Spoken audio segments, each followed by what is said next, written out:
ವೈದ್ಯೋ ನಾರಾಯಣೋ ಹರಿ ಅಂತಾರೆ. ಆದರೆ ಇಂತಹ ವೈದ್ಯರಲ್ಲೇ ಕೆಲವರಲ್ಲಿ ಲಂಚಗುಳಿತನ ಇರುತ್ತೆ ಅನ್ನುವಂಥದ್ದು. ಅದರಲ್ಲೂ ಪ್ರಮುಖವಾಗಿ ಇವರು ರೋಗಿಗಳನ್ನು ಸುಲಿಯೋದಲ್ಲದೆ ತಮ್ಮದೇ ವೈದ್ಯರನ್ನು ಕೂಡ ಸುಲಿಗೆ ಮಾಡ್ತಾರೆ ಅನ್ನೋದಕ್ಕೆ ಈ ಒಂದು ಸ್ಪಷ್ಟ ಉದಾಹರಣೆ ಮೊನ್ನೆ ನಡೆದಂತಹ ಲೋಕಾಯುಕ್ತ ದಾಳಿ.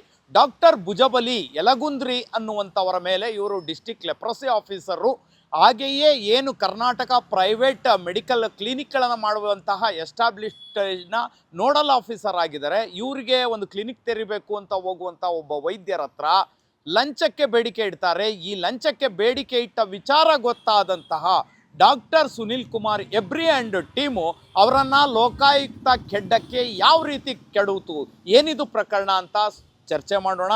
ಸ್ವತಃ ನನ್ನೊಟ್ಟಿಗೆ ಡಾಕ್ಟರ್ ಸುನಿಲ್ ಕುಮಾರ್ ಅವರಿದ್ದಾರೆ. ಸರ್ ನಮಸ್ತೆ. ಸರ್, ನಿಜಕ್ಕೂ ಎಲ್ಲೋ ಒಂದು ಕಡೆ ವೈದ್ಯರಿಂದಲೇ ಇಂತಹ ಲಂಚಗುಳಿತನವನ್ನು ನಾವು ನಿರೀಕ್ಷೆ ಮಾಡೋದು ಎಷ್ಟರ ಮಟ್ಟಿಗೆ ಸರಿ ಅಂತ? ಇಲ್ಲ, ನಿಜವಾಗ್ಲೂ ನಾಚಿಕೆಗೇಡಿನ ಸಂಗತಿ. ಭಾಳ ಜನ ಡಾಕ್ಟ್ರು ವೈದ್ಯೋ ನಾರಾಯಣ ಹರಿ ಅಂತಾರೆ. ಕೆಲವು ವೈದ್ಯರು ನಾರಾಯಣ ಹರಿ ಅಲ್ಲ, ಪರಿಪರಿಯಾಗಿ ಜನರನ್ನ ಹರಿಯೋದಲ್ದೇ ಈ ಡಾಕ್ಟರ್ಸ್ನೂ ಹರಿತಾ ಇದ್ದಾರೆ. ಸರ್ಕಾರಿ ವೈದ್ಯಾಧಿಕಾರಿ ಡಾಕ್ಟರ್ ಭುಜಬಲಿ ಯಲಗುಂದ್ರಿ ಅಂತ ಡಿಸ್ಟಿಕ್ ಲೆಪ್ರಸಿ ಆಫೀಸರು ಮತ್ತು KPMN ನೋಡಲ್ ಆಫೀಸರು. ಈ ಥರದ್ದು DHO ಅಂಡರಲ್ಲಿ 11 ಜನ KPMN ನೋಡಲ್ ಆಫೀಸರ್ ಇರ್ತಾರೆ. ಅದರ 11ರಲ್ಲಿ ಇವನೊಬ್ಬನು. ಈ 10 ಜನದಲ್ಲಿ ಸುಮಾರು ಒಂದು 7-8 ಜನ ಬರೀ ಇದೇ ಕಲೆಕ್ಷನ್ ಮಾಡೋವಂಥದ್ದು. ನಮಗೆ ಗೊತ್ತಿದೆ, ಪೊಲೀಸರು ರೋಡ್ ದಂಡಿಗಿಂತ ಕಾರ್ಮಿಕರನ್ನ ಅಥವಾ ಯಾರಾದರೂ ಫುಟ್ಪಾತಲ್ಲಿರೋಂಥ ಇವ್ರಿಗೆ ರೋಲ್ ಕಾಲ್ ಮಾಡ್ತಾರೆ. ಈ ಆಫೀಸರ್ಸ್ ಏನಿದೆ ರೋಲ್ ಕಾಲ್ ಮಾಡ್ತಾ ಇದ್ದಾರೆ. ನಾನು ಯಾಕೆ ಹೇಳ್ತಾ ಇದ್ದೀನಿ, ನಾನು ಡಾಕ್ಟರ್ ಸುನೀಲ್ ಕುಮಾರ್ ಹೆಬ್ಬೆ ಅಂತ ಇಂಟಿಗ್ರೇಟೆಡ್ ಮೆಡಿಕೇರ್ ಅಸೋಸಿಯೇಷನ್ ರಾಜ್ಯಾಧ್ಯಕ್ಷ. ನನಗೆ ರಾಜ್ಯದ ತುಂಬ ಎಲ್ಲ ಡಾಕ್ಟರ್ಸು ನನಗೆ ಈ ಥರದ ಮಾಹಿತಿ ಕೊಡ್ತಾರೆ ಮತ್ತು ನಮ್ಮ ಸಂಘದ ಸದಸ್ಯರಾಗಿದ್ದಾರೆ. ಇವನು ಮುಸಾಫಿರನ್ ಅಂತೂ ನಮ್ಮ ಸಂಘದ ಸದಸ್ಯದ ಪಡ್ಕೊಂಡ್ಮೇಲೆ ಅವ್ನು ಹೇಳ್ತಾನೆ, ಸರ್ ನಮ್ಮದು ಅಕ್ಕಾ ಕ್ಲಿನಿಕ್ ಅನ್ನೋ ಕ್ಲಿನಿಕ್ಕಿಗೆ ನಾನು ಲೈಸೆನ್ಸ್ ಬೇಕಾಗಿದೆ ಸರ್, ನಾನು KPML ಲೈಸೆನ್ಸ್ ತೊಗೋಬೇಕು, ಅದಕ್ಕೆ ಸಂಬಂಧಪಟ್ಟ ದಾಖಲೆಗಳನ್ನ ಎಲ್ಲ ಕೊಟ್ಟಿದ್ದೀನಿ. ಆದರೆ ಏನು ಮಾಡ್ತಾರೆ, ದಾಖಲೆಗಳು ಇದ್ರೂ ಅದು ಸರಿ ಇಲ್ಲ ಇದು ಸರಿ ಇಲ್ಲ ಅಂತ ವರ್ತ ತೆಗೆದು ಕಿರಿಕ್ ಮಾಡಿ, ನೀನು ದುಡ್ಡು ಕೊಟ್ಟರೆ ಮಾತ್ರ ನಿನಗೆ ನಾನು ಲೈಸೆನ್ಸ್ ಕೊಡೋದು ಅಂತ ಹೇಳ್ತಾರೆ. ನಾನೇನು ಕೇಳ್ತೀನಿ, ಯಾಕೆ ಕೊಡ್ತೀರಾ ಡಾಕ್ಟರ್, ಕೊಡಬೇಡಿ, ನಾನು ಇದ್ದೀನಿ ಅಂತ ಹೇಳ್ತೀನಿ. ಇಲ್ಲ, ಅವ್ರು ದುಡ್ಡು ಕೇಳಿದರೆ, ಲಂಚ ಕೇಳಿದರೆ ನನಗೆ ರೆಕಾರ್ಡ್ ಮಾಡಿ ಅಂತ ಹೇಳ್ತೀನಿ. ಅವ್ನು ಏನು ಮಾಡ್ತಾನೆ, ಕ್ಲಿನಿಕ್ಕಿಗೆ ಬಂದುಬಿಟ್ಟು 25 ನಿಮಿಷ ಮಾತಾಡ್ತಾನೆ, ಮತ್ತು ಅವನ ಆಫೀಸಿಗೆ ಕರೆಸಿಬಿಟ್ಟು 6 ನಿಮಿಷ ಮಾತಾಡ್ತಾನೆ, ಮತ್ತು ಇನ್ನೊಂದು ಸರಿ ಅವನ ಆಫೀಸ್ಗೆ ಕರೆಸಿ 21 ನಿಮಿಷ ಮಾತಾಡ್ತಾನೆ. ಆದರೆ ಎಲ್ಲದರಲ್ಲೂ ಹೇಳ್ತಾನೆ, ನನಗೆ I want money, give me money, give me, how much you have. ಬರೀ ಇಂಗ್ಲೀಷಲ್ಲೇ ಮಾತಾಡ್ತಾನೆ. ಇವು ಎಷ್ಟು ಸೆಕೆಂಡ್ಸ್ ಹೇಳಿದ್ದಾರೆ, ಸುಮಾರು 40 ನಿಮಿಷನೂ ಇಂಗ್ಲೀಷಲ್ಲೇ ಮಾತಾಡ್ತಾನೆ. ಅವ್ನು ಮೋಡಸ್ ಆಪರೇಟಿವ್ ಬಂದುಬಿಟ್ಟು ಇಂಗ್ಲೀಷಲ್ಲಿ ಮಾತಾಡೋಂಥದ್ದು ಯಾಮಾರಿಸೋಂಥ ಕೆಲಸನ. ಈ ಥರದ್ದು ಭಾಳಷ್ಟು ಜನಕ್ಕೆ ಮಾಡಿದೆ. ಇದಕ್ಕೆ ಮುಂಚೆನೇ ಒಬ್ಬನ ಟ್ರ್ಯಾಪ್ ಮಾಡಿದ್ದೆ.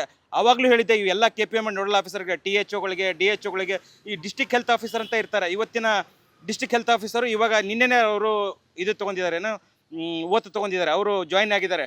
ಡಾಕ್ಟರ್ ಸಿರಾಜುನ್ ಮದನಿ ಅಂತ.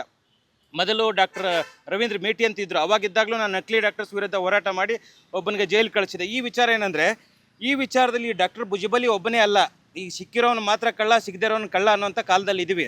ಇವ್ರು ಏನು ಮಾಡ್ತಾರೆ, ಇವರಿಗೆ ಸರ್ಕಾರಿ ಸಂಬಳ ನನ್ನ ಹಕ್ಕು, ಗಿಂಬಳ ನನ್ನ ತಾಕತ್ತು, ಕೆಲಸ ನನ್ನ ಮರ್ಜಿ ಅಂತ ಮೆರೀತಾರಂಥ ಭ್ರಷ್ಟ ದುಷ್ಟ ಅಧಿಕಾರಿಗಳು.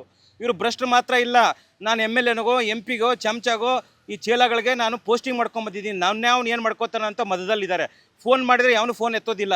ಇದೇ ಥರ ಇಡೀ ರಾಜ್ಯದಲ್ಲೇ ಆಗ್ತಾರಂಥ 33 ಜಿಲ್ಲೆಗಳಂಥ DHOಗಳು THOಗಳು ಇದನ್ನೇ ಮಾಡ್ತಾರಂಥದ್ದು. ನಾನು ಹೇಳ್ತಾರಂಥದ್ದು ಎಲ್ರಿಗೂ ಹೇಳ್ತಾ ಇಲ್ಲ, ಭ್ರಷ್ಟ ಪ್ರಾಮಾಣಿಕವಾಗಿರೋರಿಗೆಲ್ಲ, ದುಷ್ಟರಿಗೆ ಹೇಳ್ತಾರಂಥದ್ದು. ಅವ್ರಿಗೆ ಕೇಳ್ತಾನೆ ಇಲ್ಲ. ಇವನೇನು ಮಾಡಿದ ಅಂದರೆ, ಫೋನ್ ಮಾಡ್ತಾನೆ, ಸರ್ ಅಲ್ಲಿಗೆ ಬನ್ನಿ, ಪ್ರೆಜರ್ ಟೌನಿಗೆ ಬನ್ನಿ ಅಂತಾನೆ. ಆಯಿತು ಅಂತೀವಿ.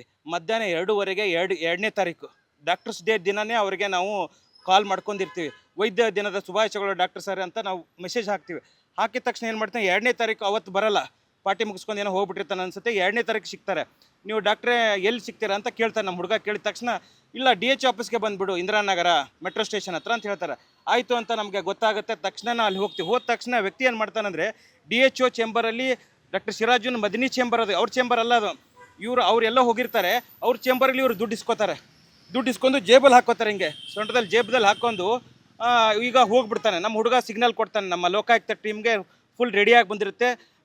ಯಾರು ಲೋಕಾಯುಕ್ತ SP ಯಾರು ಶಿವಪ್ರಕಾಶ್ ದೇವರಾಜು ಅಂತ, ತುಂಬ ಹಾನೆಸ್ಟ್ ಆಗಿರೋಂಥ ಎಫ್ಸರು, ಎಮಿನೆಂಟ್ ಆಫೀಸರು. ನೀವು ಅವ್ರದ್ದು ಪ್ರಸಾರ ಮಾಡಿದರೆ, ಅವರು ನಿಮ್ಮ ವಿಡಿಯೋಗಳನ್ನು ನೋಡಿ, ಸುಮನ್ TV ವಿಡಿಯೋ ಅಲ್ಲಿ ನೋಡಿ ಅವ್ರನ್ನೇ ಆಫೀಸರ್ನ ಬೇಕು ಅಂತ ನಾನು ಅವ್ರನ್ನ ಭೇಟಿಯಾಗಿ ಮಾಡಿ, ಮತ್ತು BS ಪಾಟೀಲ್ ಲೋಕಾಯುಕ್ತರು ಹೆಡ್ನ ಭೇಟಿಯಾಗಿ, ಸುಬ್ರಹ್ಮಣ್ಯ ರಾವ್ ಅಂತ DG ಅವ್ರನ್ನ ಭೇಟಿಯಾಗಿ ಇದನ್ನು ಮಾಡಿರೋವಂಥದ್ದು.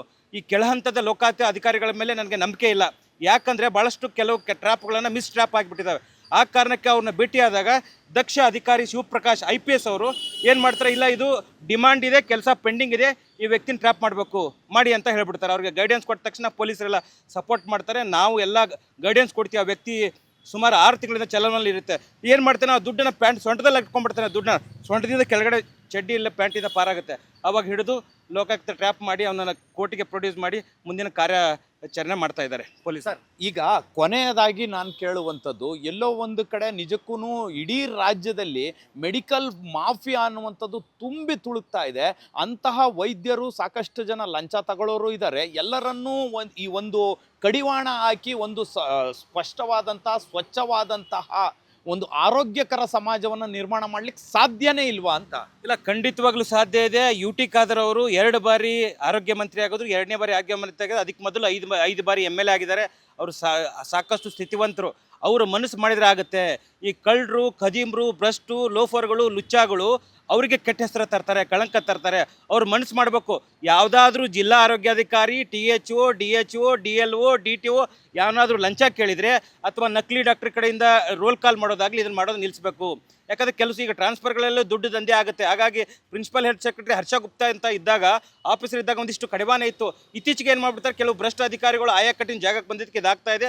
ನಾವು ಇಂಟಿಗ್ರೇಟೆಡ್ ಮೆಡಿಕಲ್ ಅಸೋಸಿಯೇಷನ್ ಅಧ್ಯಕ್ಷನಾಗಿ ಎಲ್ಲ ಡಾಕ್ಟರ್ಸ್ಗೆ ಹೇಳ್ತಾರಂಥದ್ದು, ಇವತ್ತು ನೀವು ದುಡ್ಡು ಕೊಡ್ತಾ ಹೋದರೆ ಕಂಟಿನ್ಯೂ ಆಗಿ ದುಡ್ಡನ್ನು ರೋಲ್ ಕಾಲ್ ಮಾಡ್ತಾನೆ ಇರ್ತಾರೆ. ನಮ್ಮ ಸಂಘದ ಸದಸ್ಯತ್ವ ತಗೊಂಡು ನಮ್ಮ ಜೊತೆಲಿ ಜಾಯಿನ್ ಆದರೆ ನಾವು ಪ್ರಾಮಾಣಿಕವಾಗಿ ಎಲ್ಲ ಡಾಕ್ಟರ್ಸ್ಗೂ ಸಪೋರ್ಟ್ ಮಾಡ್ತೀವಿ. ಈ ಡಾಕ್ಟರ್ಸ್ ಅಂತಲ್ಲ, ಎಲ್ಲ ಕ್ವಾಲಿಫೈಡ್ ಡಾಕ್ಟರ್ಸ್ಗೂ ನಾವು ಸಪೋರ್ಟ್ ಮಾಡ್ತೀವಿ. ಎಸ್, ಕೇಳಿಸ್ಕೊಂಡ್ರಿ ವೀಕ್ಷಕರೇ, ನಮ್ಮ ದೇಶದಲ್ಲಿ ಲಂಚ ಅನ್ನುವಂಥದ್ದು ತುಂಬಿ ತುಳುಕ್ತಾ ಇದೆ. ಅದರಲ್ಲೂ ಪ್ರಮುಖವಾಗಿ ವೈದ್ಯಕೀಯ ಇಲಾಖೆಯಲ್ಲಿ ಲಂಚ ಅನ್ನುವಂಥದ್ದು ನಿಜಕ್ಕೂ ಇದು ದುರಂತದ ಸಂಗತಿ ಅಂತ ಹೇಳ್ತಾ ಕ್ಯಾಮ್ರಾ ಪರ್ಸನ್ ಯೋಗೇಶ್ ಜೊತೆ KR ಬಾಬು, ಸುಮನ್ TV ಕನ್ನಡ.